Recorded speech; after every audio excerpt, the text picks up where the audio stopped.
The macroscopic properties of an ideal gas can be related through the ideal gas law, which states that the pressure and volume of a gas is equal to the number of moles by the universal gas constant by the temperature. And we'll explain what an ideal gas is when we look at kinetic molecular theory. So one form of the universal gas constant can be written using the following units. So liters, atmospheres per mole Kelvin.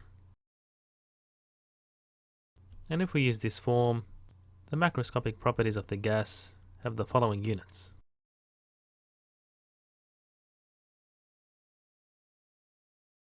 Where 1 mole of gas is equal to the following number of gas particles using Avogadro's number.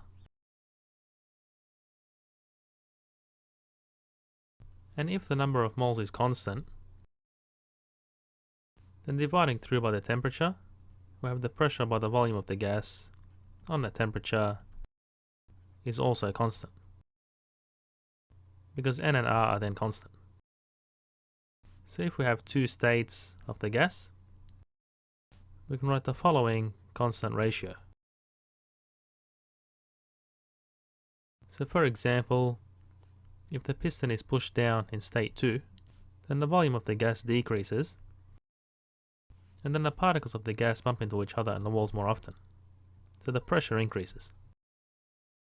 And therefore, because the gas is going to have a higher average kinetic energy, then the temperature also increases. And if we have another state 3, then if we apply a heat source to the gas, the temperature increases, and therefore because the gas particles gain kinetic energy, they're going to bump into each other and the walls more often, so the pressure increases.